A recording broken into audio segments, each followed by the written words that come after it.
so much for to click upon my thumbnail. So in today's video I am going to discuss about the topic of arthritis. Okay, बहुत ही common condition है जो आजकल देखी जाती है. Okay, तो सबसे पहले हम इसका जनरल ब्रीफ ओवरव्यू देखते हैं. ठीक है, क्या इसके जो है क्या ये होता है, क्या इसके रिस्क फैक्टर्स होते हैं, क्या सिम्टम्स होते हैं, क्या इसके कॉज होते हैं, एंड थोड़ा सा इसका पैथोफिजियोलॉजी भी देख लेंगे.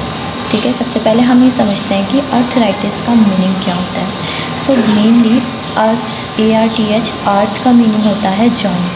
ठीक है, ये रहा जॉइंट. ठीक है, अर्थ का मीनिंग होता है जॉइंट. ठीक है, एंड आइटिस का मतलब होता है इन्फ्लामेशन. कहीं भी आइटिस वर्ड अगर जुड़ा हुआ है किसी भी सफिक्स के साथ अगर, सो उसका मीनिंग होता है इन्फ्लेमेशन. ठीक है, so arthritis is an inflammation of the joints. So what is arthritis?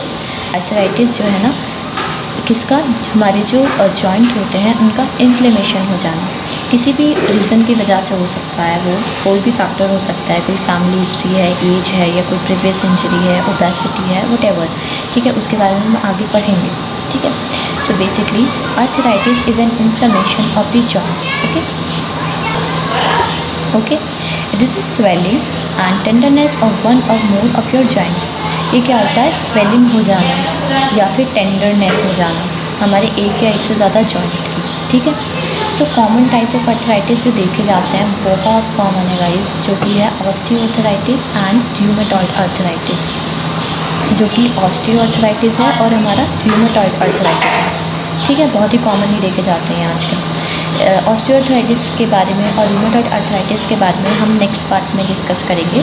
तो यहाँ पे मैंने सिर्फ आज थोड़ा सा अर्थराइटिस के बारे में ही बताया है इस वीडियो में. Okay, and you want to see, if you want to learn and want to read और स्टडी अबाउट ऑस्टियोआर्थराइटिस, तो मेरी नेक्स्ट वीडियो आएगी, आप उसमें देख सकते हैं र्यूमेटॉइड अर्थराइटिस के बारे में भी.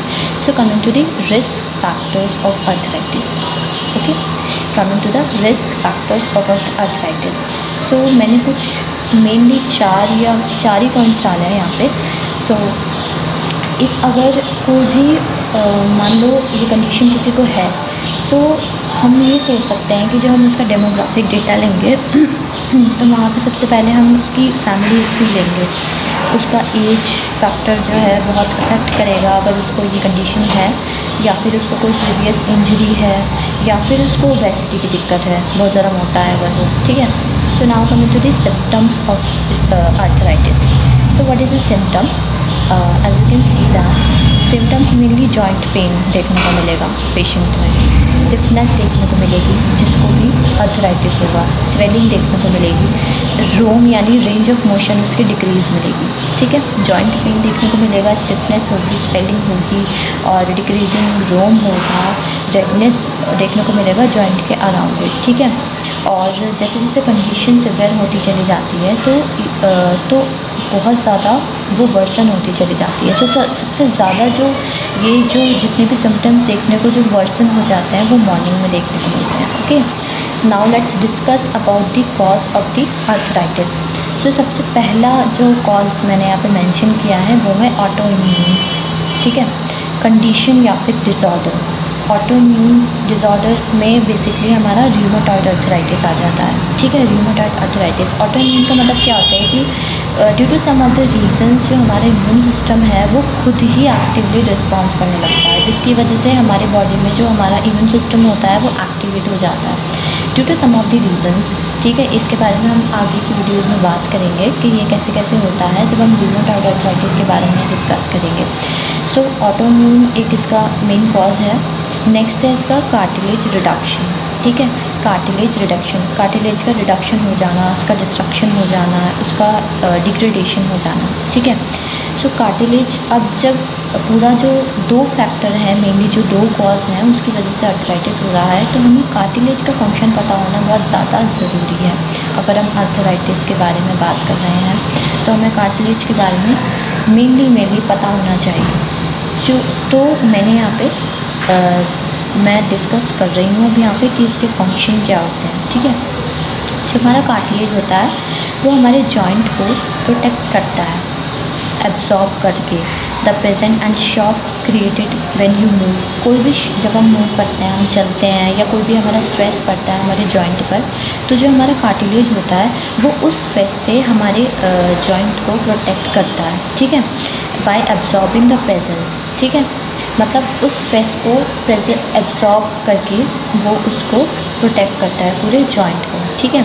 अगर हमारा कार्टिलेज जो है रिड्यूस हो रहा है, ठीक है, और रिडक्शन हो रहा है, नॉर्मल अमाउंट में of the cartilage tissue can cause some of the forms of arthritis. अगर नॉर्मल अमाउंट के अकॉर्डिंग हमारा जो कार्टिलेज है नॉर्मल से वो कम हो रहा है, मतलब जितना नॉर्मल होना चाहिए उसके अकॉर्डिंग वो कम हो रहा है, रिड्यूस हो रहा है, सो हमें अर्थराइटिस की कंडीशन वहाँ पर देखने को मिल सकती है। ये भी एक कॉमन बहुत इम्पॉर्टेंट कॉज है अर्थराइटिस का, ठीक है।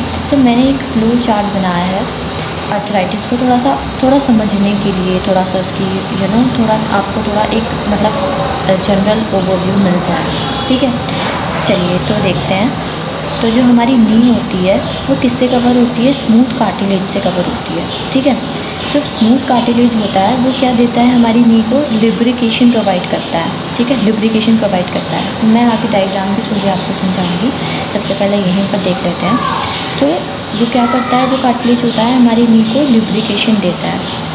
लिब्रिकेशन क्यों देता है? जिससे कि हमारा जो जॉइंट है उसकी मोबिलिटी बनी रहे, वो फ्रीली मूव हो सके, ठीक है, for to move and able to work properly, move होने के लिए, और जिससे की वजह से हम प्रॉपरली वॉक कर सकें, ठीक है। अब अर्थराइटिस में क्या होता है कि जो हमारी जो स्मूथनेस होती है वो कार्टिलेज की वो लॉस होने लगती है, ठीक है, स्मूथनेस जो होती है वो लॉस होने लगती है। इन मॉडरेट केस में क्या होता है, ये जो ज़्यादातर केस में ये रफनेस का जो कॉज होता है ये यही होता है कि उसका लिब्रिकेशन लॉस होने लगता है, ठीक है। मतलब जब कार्टिलेज का रिडक्शन हुआ तो रफनेस होने लगी जॉइंट के अराउंड, और जब रफनेस होने लगेगी तो जाहिर है कि उसका जो लिब्रिकेशन होगा वो भी लॉस होने लगेगा, ठीक है।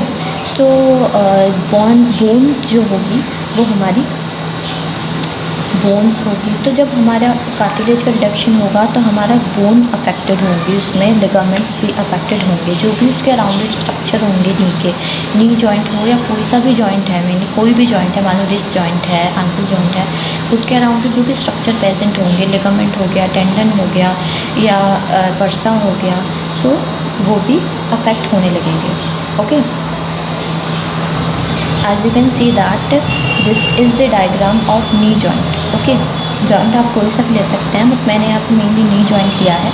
तो ये हमारी जो है ये हमारी बोन है, ठीक है, और बोन के बिटवीन जो है हमारा, बोन के बिटवीन हमारा ये एक मतलब कैप्सूल होता है, ठीक है।